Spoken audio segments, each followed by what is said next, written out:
anything else I can do for my lighting? Okay, now Okay. we're live on Facebook. Good morning, everyone. Welcome to the fourth episode of our Knowledge Fishing online talk show. My name is Con Ling. You can call me Ling. I will be your moderator throughout this session. And today, our guest speaker will be talking about economic conditions during the pandemic for business owners and entrepreneurs. We have Mr. James, who is a business marketing consultant from Canada, and Mr. Munnin, who is also an entrepreneur from Canada, right? I would like to say stay tuned until the end to gain some knowledge on how pandemic has impacted on businesses. And hello again, Mr. James and Mr. Munnin. Welcome and thank you for joining with us today. How are you guys doing? Good morning. Doing great. Yeah, happy to see you. For sure, I'm excited to talk to two very intelligent and beautiful people here today. So yes, it's fantastic. That's positive energy. I like that. Okay, so I would like to start by asking you guys to introduce the business or projects you guys are working on at the moment. You can take turn. Whoever want to start can start first. James. Munnin, take it away, man. Oh wow. I'm curious. For sure. You're curious, right? For sure. So, my experience probably won't stack up to James here quite yet. Basically, so let me just zoom back out a little bit. Growing up, I grew up in Asia, moving around Southeast Asia, living in Cambodia, Vietnam. My business experience didn't start until I was about third year in university, and I would say at this point I have two main business going on, and then a third one that starting here in Cambodia, which is quite fresh. Those two businesses are quite small in size, but it earned enough to support my living and also to allow me and give me the option and the opportunity to come back home to Cambodia after I left 20 years ago. And those two business are, the first one is an Airbnb at a ski resort. And I'm doing it with one of my best friends. And then the second business is selling some products online. The beautiful thing about those two businesses is that I'm able to continue to earn quite a good sort of income while not having to be there in Canada. And I think that's the beauty of these two businesses. And it was intentional, which then allowed me to come back here to Cambodia finally after 20 years of wanting to come back. That's a big trend that's going on right now, is that especially with Zoomers and millennials, is having that side income and not having to rely solely on your core your core employment or your one small business. There's always like multiple streams of income. So you're a great example of the modern business person, I think. Having multiple streams of income and not having to rely on one particular business. For myself, I'm actually kind of out of small business in a way. I had a small business back in Canada where I was doing custom manufacturing for the oil sands, primarily providing specialty parts for electrical contractors, which is a very niche little business, but it's afforded me to be able to come over here to Thailand, and like we were talking about before, I've been sort of studying and studying to get my master's, and doing more consulting work online and with just people that I'm meeting over here. So yeah, it's a real time for strange opportunities, but I can see how there's a lot of hardship out there right now as well. For us who are kind of traveling the world and kind of the digital nomads nowadays, it's a really interesting environment to be trying to survive in. And For sure, for sure, for sure. And maybe you could, if I may, maybe you could dive a little bit deeper into the business that you had, and I guess you exit the business. Is that yeah, what happened? I've always sort of taken the philosophy when it comes to owning business is that you build it to sell it. You want to build it to the point where you can create an asset that is valuable enough that you can sell it and then start a new project. I think that's kind of the nature of entrepreneurship, where you expand it or franchise it and try to grow it. For me, I kind of hit what I could consider, like, in small, especially with small business, very draining. You've got to be completely committed to it. And when I first started my business, and like I said, I was doing, give you a little bit of a background. I was working mostly with lasers and CNC routers, creating, like I said, custom parts for electrical contractors. Right. Like I said, very niche business. You have to kind of know a few people and really understand the industry to really be able to cater to these types of clients. It's very profitable, but Alberta being oil and gas, it's very much boom or bust, and that's what I think a lot of people don't understand about that particular economy is when you are making really good money, especially in small business. One of the things that I noticed was during the boom time, everybody's out there expanding and they're hiring a whole bunch of employees. They're committing to these big leases for equipment and taking on more space and rental space and things and making all these financial commitments and never anticipating that there's going to be times like COVID. There's going to be times like recessions. There's going to be times when the oil prices are going to drop down to $25 and you'll see 100,000 layoffs basically overnight. So when I saw my opportunity and I saw that this trend was happening where we had peaked in the Alberta economy, I was in a good position. I had a really good year, and I was still in a growth curve where other businesses were some were closing down, and I had the opportunity to sell at a high. And I worked the math, and I said, my personal energy and the amount that I could pour into it was just not there anymore. I wasn't as interested in doing it. For sure. And you just burn out after a while. You need a new project, you need something new to sort of invigorate yourself. And I was fortunate enough to be able to sell and get out and invest in other things. At a high. That's incredible. Yeah. I'll give you an example. One of the reasons why I did that was the person I was leasing space off of had owned a small business for over 35 years. And it was in the print industry, which is not a really strong, it's one that's, it's sort of on decline. The technology is changing and they were still running old operations. So if you're not willing to upgrade your equipment, upgrade your techniques, things along those lines, you struggle. Yes. So I saw someone who was sitting there and held on for too long, and they were trying to buy businesses to try to maintain what they were doing in a very difficult time.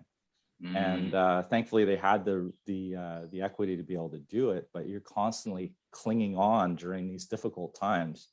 And if you see an opportunity to get out, I actually sold my business to him, because he was desperately trying to become profitable. I had a profitable business running out of his space. So I said, do you want to buy it?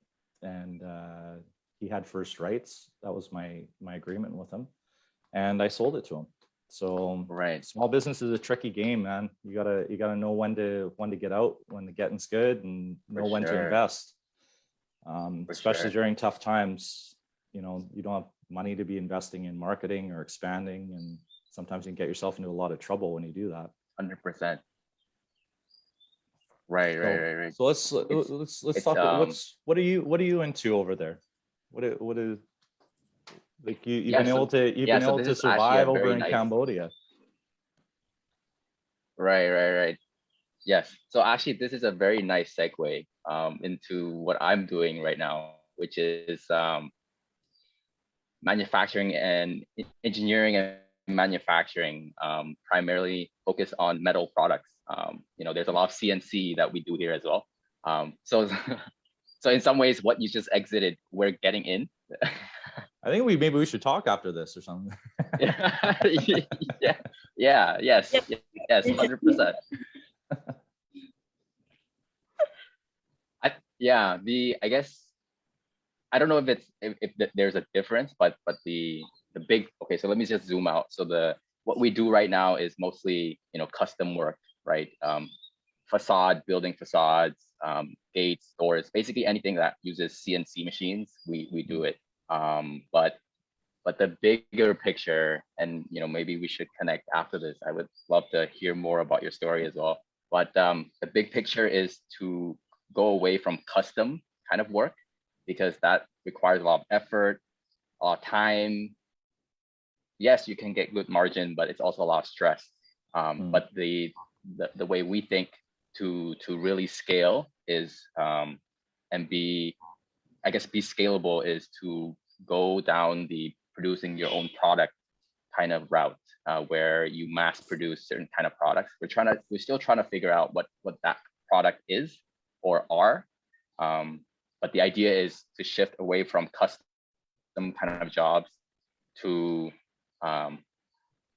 Mass production. yeah, building our own custom product. And because mass production, exactly, but because we have this sort of manufacturing facility, it's small, we're able to very quickly prototype different kind of products, test it quickly, fail fast, build better kind of mentality, and then eventually maybe land on a couple key products, and then build our facility around that to mass produce those kind of products. Yeah.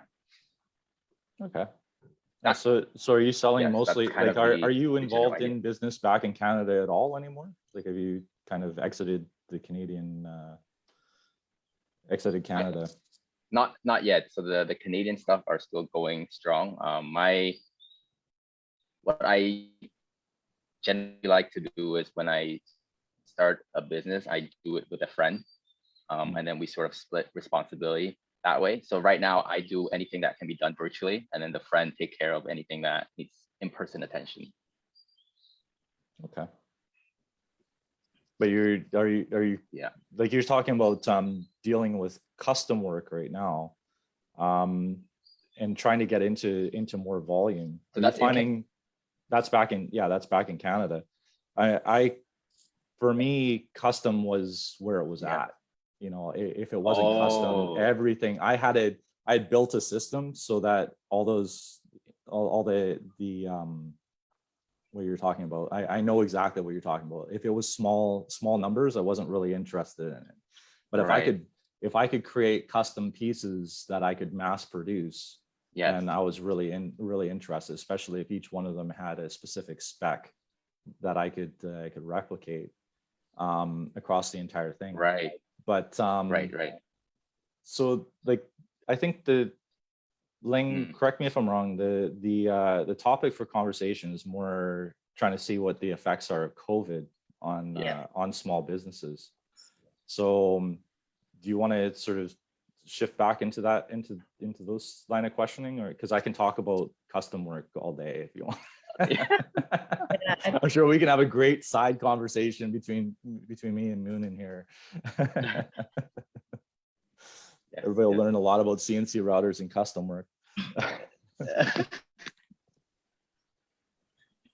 So I would like to ask both of you so Ling, where would you like us to go from here?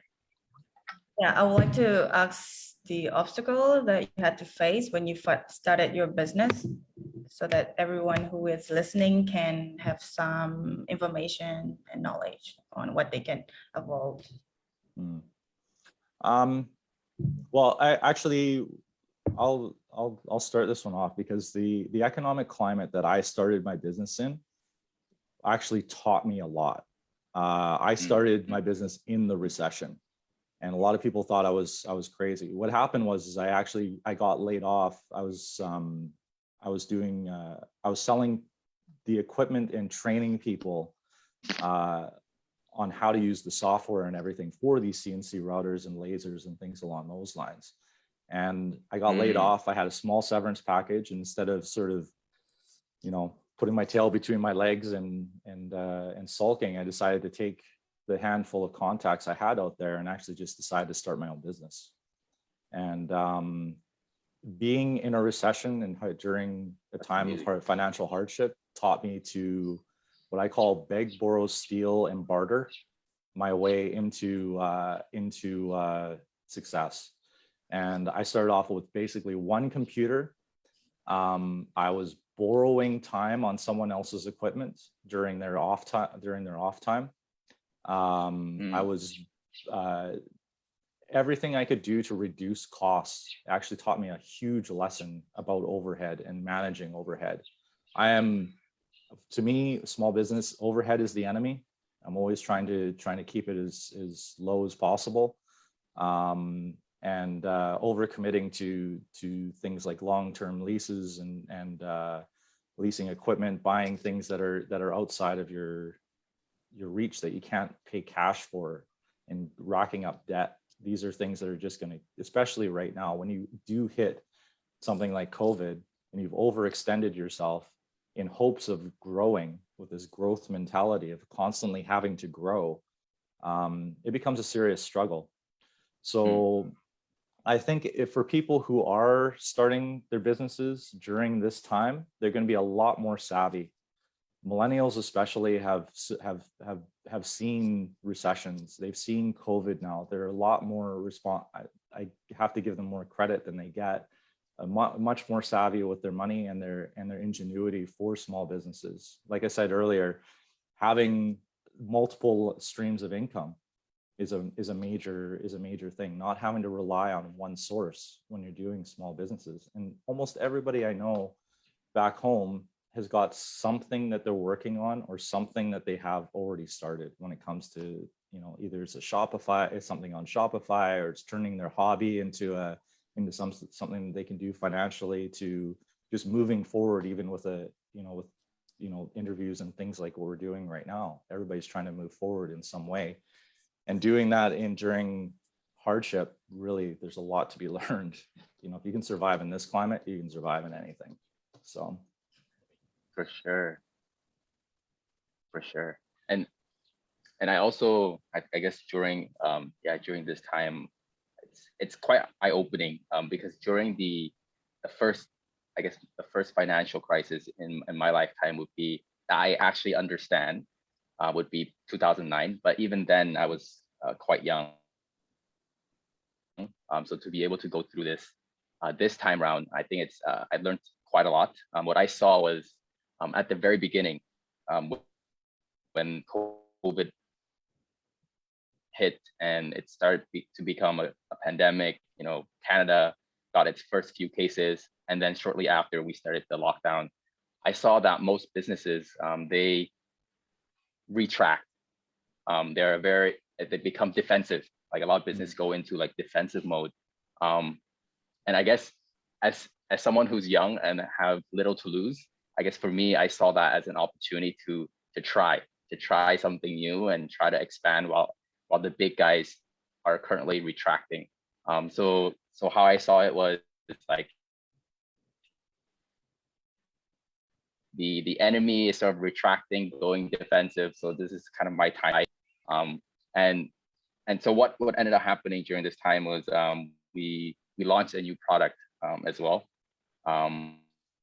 And then we sold it on Amazon. It was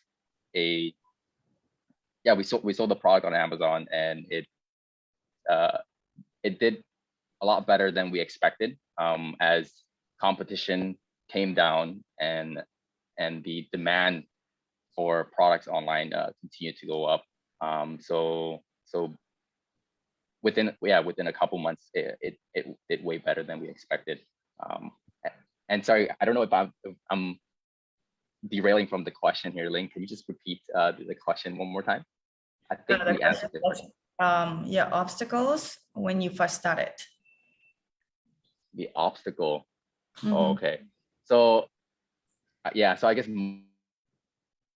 my obstacle is probably more so for new business owners. It was my first time doing this. My major obstacle was figuring out how do you do it in a way where everything is legal. I guess, you know, your company is set up, your banking is in place, you're paying your taxes. Like, it's a very new business setup, how to do it correctly kind of problem. While James seems to have, you know, the real business problems. No, I very similarly to you, I learned on the fly. You know, you don't need, I mean, we got business degrees because we had interest in it, but when it came to, like, all of us are interested in business, so we went out and got BAs in business, but you don't need that to get started. You're right. They, like, especially if you're doing it in Canada. Canada has a lot of, I agree, a lot of hurdles and a lot of regulations when it comes to business. That's a positive and a negative. It's a positive because it does keep people honest, but it's also, and you have to be serious about starting a small business in Canada to get started, because if you're not willing to get through that red tape and register your business properly and start up your business accounts, and you know, if you're going to incorporate or you're going to do a sole proprietorship, these are decisions you got to make. Like, my accountant, you know, she was my best friend because she had all the business savvy that helped guide me through this process. And then I was had a few people that like my uncle, who had a lot of businesses, excuse me, who had a couple of small businesses that, you know, there were a few that were semi-successful, but several of them failed. And that idea of overhead being the enemy, and that's where I got that from, was from him. Like you said, fail forward, you know, and I think that's something that he successfully did, was he always fell forward and learned from it. So sure. So yeah, the regulations and red tape back home, yeah, I'm back and forth on that.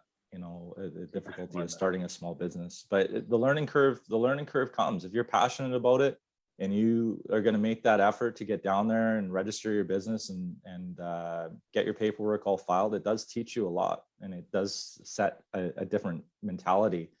You know, when you have to fight a little bit. 100%. You have to fight a little bit to get started. So. 100%. Yeah, no, 100%. 100%. So yes, I did go with that mentality, and then you know, I guess if you wait until you know 100% to launch a business, then you're either too late or you'll never start, right? True. Yeah, you got it. You're standing on the edge of that cliff and you're looking over. It's either you take that first step and learn to fly really quick, or or you do the opposite and you just turn around, you know, and just never get going. Yes. It takes a level of determination, but once you get there, it's very rewarding, very fulfilling. And for me, it's afforded me the lifestyle that I live over here now. You know, I can live comfortably without and be able to go on the adventure that I have over the last 5 years. If I hadn't, I'd still be, you know, probably working for a decent wage, but never being able to really feel that level of fulfillment from starting a small business. So once you get that 100%. first customer and that first check, it's just it is truly the best feeling. You sit there and go, that's me. I did that. You know, it's a great feeling. So yes, 100%. Yeah. 100%. Yes. So, is the government provide any incentive for entrepreneurs and business owners during COVID in Canada? For example, free tax, free loan, free money.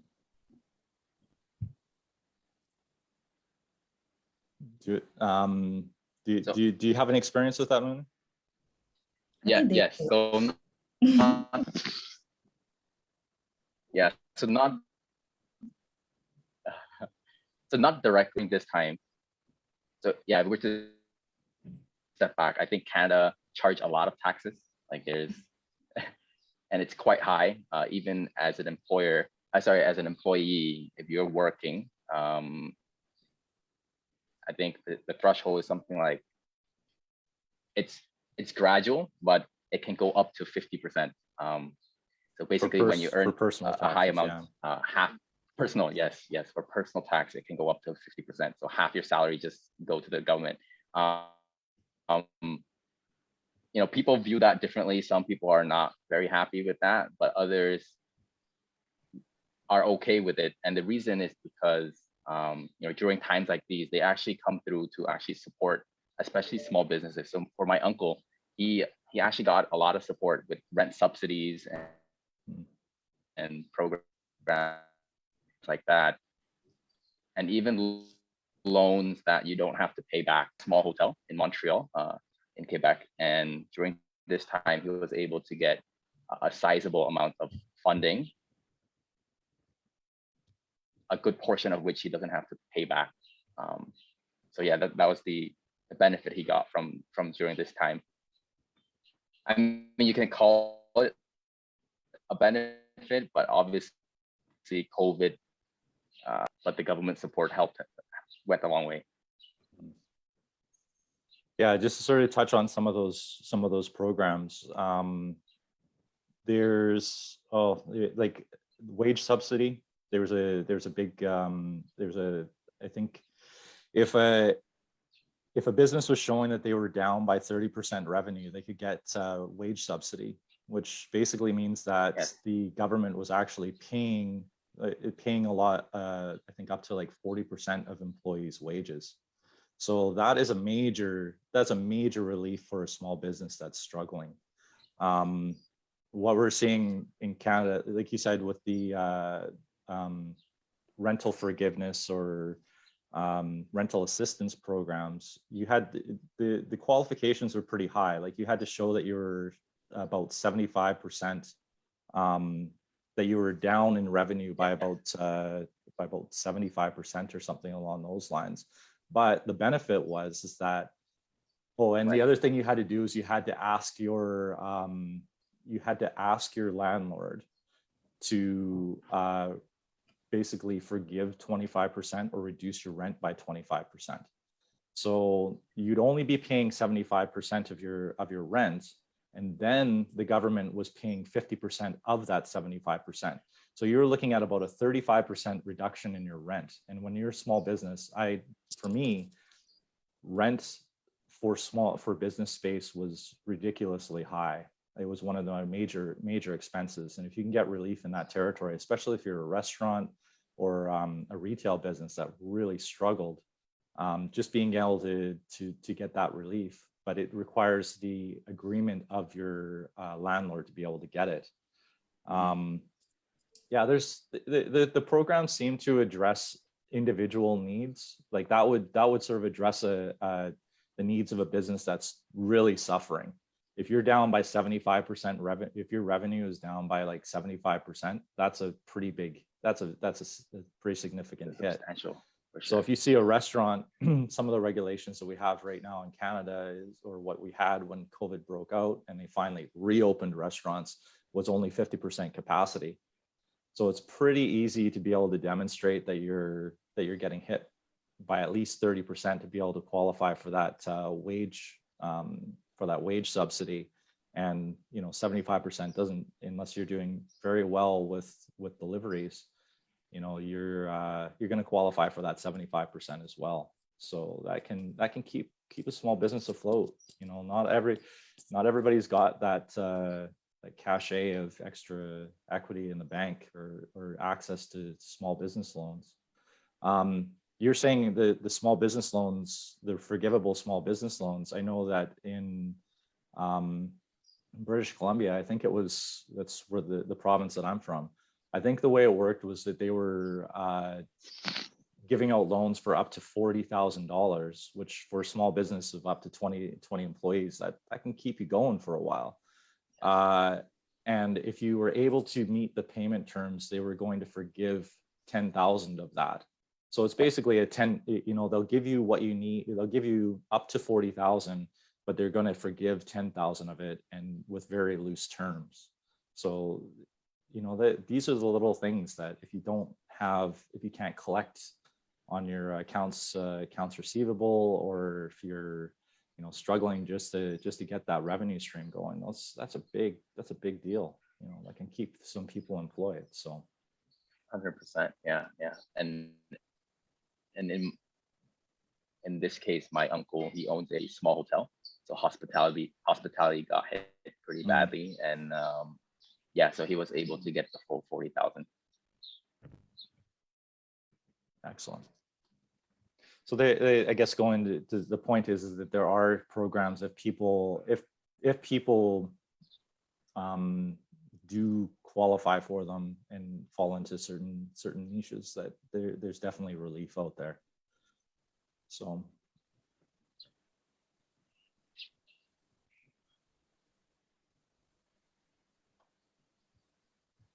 Okay. So from your perspective, are there many business that closed down, that had to close down? Yeah.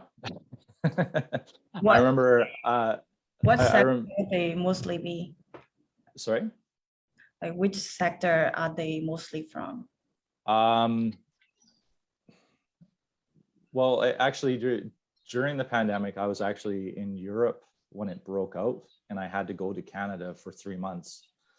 So I got to see two different areas where this, you know, small businesses were suffering.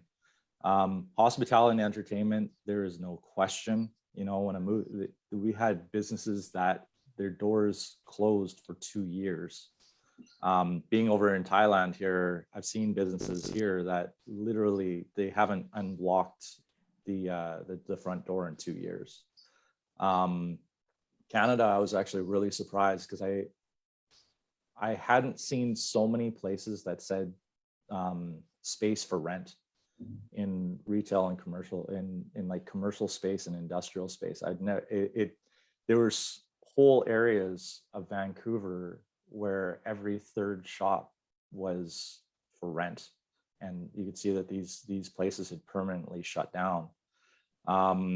The statistics basically said that there was over 200,000 small businesses that were threatened by and were in threat of permanently shutting down in Canada over the last 2 years. And just recently, there was. Are you familiar with the CFIB, the Canadian Federal and Independent Business, or Federation for Independent Business? They do studies regularly when it comes to small business, and they're saying that even right now, there's about 34,000 businesses that are still under threat of permanently shutting down.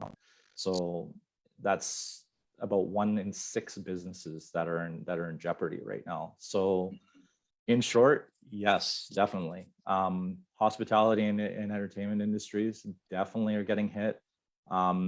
One of the difficulties with small businesses having been in a small business is it's very difficult to compete with larger corporations. So your prices are slightly higher. You know, when people are trying to save money or they're trying to reduce their personal costs, you know, they're not running out to that, you know, that custom boot fitter, you know, that's been there for 65 years. They're going to Walmart because they just need work boots, you know, whatever they can get to basically survive right now. So that's kind of my impression on Canada. Thailand, whole sectors are decimated that, like I said, haven't opened in 2 years. Hoi Hin and Phuket, Pattaya, ghost towns. And that hurts everything. Every mall doesn't, you know, people don't have that disposable income, so it hurts all the retailers. So it's definitely a challenge for those sectors for sure. And I think I saw a statistic recently too. I think something like 98% of employers are small or medium-sized businesses. And how they define that is any company that have 1 to 100 employees. So the fact that these small businesses, small and medium-sized businesses got hit the hardest also impact people on the ground, people who are employed as well, because they are the biggest employer in the country. Yeah, only Stats Canada, I just looked it up this morning because I'm a bit of a geek. Only 47% of businesses are considered fully open right now in small businesses. Oh, wow. Only 47%. The restrictions Less that than we half. have, the restrictions that are going on right now, massive supply chain issues that are going on. I mean, we saw what the impact of one boat getting jammed in the Panama Canal had on the Canadian economy. And then we had all the disruption in the supply chain coming from China, where you just couldn't get boats over. They couldn't get this causes mass inflation when there's no supply for the basic essentials. You're just going to get mass inflation. And now I don't want to go too deep into this subject, but I mean, now we're dealing with civil unrest with truckers who are, causing massive disruption in the supply chains as well. I mean, they have, there's maybe some sort of moral stance that they're having, but I don't think they really understand how much damage they're doing to small businesses. And like I said, one in six small businesses is in jeopardy of closing permanently right now. If 98% of your workforce is relying on that, I think we need to do a little bit more talking and a little bit less, a little less driving your truck and down to City Hall and stopping everybody from doing business. That's another issue altogether. But the main thing is the supply chain disruptions has been a massive problem for the Canadian economy, and what's going on right now definitely isn't helping. So for sure. And to give you an example, we just cost itself. So yes, the supply chain issue is a real impact, has a real impact on prices and obviously contribute to inflation as well. Well, the other thing is like you can't create any sort of price certainty. Like how do you? With me, I was buying stock when I first started out. I was buying stock for what I could afford to do. I didn't have extra money. It wasn't until I was in my third year where I could sit there and go, okay, I know I can predict how much stock I'm going to need of this particular type of plastic, for instance, or this type of stainless steel. And I would go out and I would negotiate a major deal with one of my suppliers during, either I'm forecasting that prices are going to go up because oil prices are going up, so I need to buy the plastic now, or I know my sales cycle well enough that I know, okay, I should be buying 100 of this rather than just 2 or 3 of this to sort of scrape by. And that's really difficult when you don't have, you don't know, you're basically buying what you can when you can, and you can't predict what your future is going to be like as far as your revenue is going to, how do you protect your sales when you got so much disruption and you don't even know if you can get the supplies to do it. So that's so many extra layers of complexity right now when it comes to managing a small business that I don't envy people who are struggling right now. It's incredibly difficult. Okay, since our time is up, do you have any tips on what types of innovation strategy we can use to survive to the harsh economic condition? Disrupt. Look for areas that are being underserviced right now. Look for areas that where you can being a small business also makes you nimble. Whereas a larger corporation, you can't pivot as quickly. So if you find some area where you can sort of nip at the heels of those big businesses and be able to find areas that they are not able to or under servicing, take a shot at it. You know, there's tons of areas right now where disruption is going to be the key. We are dealing with technological boom in the world. Everybody is changing over to embracing a more digital world, and now's the time. You know, if you can find some way of innovating, some way of disrupting, take a shot at it. It's a great time to be able to, if you've got that kind of entrepreneurial spirit and you want to take a chance with it, do some disruption, try to take a chance, nip at the heels of the big boys, see what you can do. What about Munnin? What would you say? Yeah, he basically said he basically said what I had in mind, which was, you know, obviously there's advantages of being big, but the main advantage of being small is that flexibility and adaptability. You're able to pivot very quickly at very little cost. So because you're small, take advantage of that, right? Because the big boys take time, and if you're small, take advantage of being able to adapt quickly and actually, you know, be ahead of the game. And you'll do well this time. I agree. Okay, so our time's up.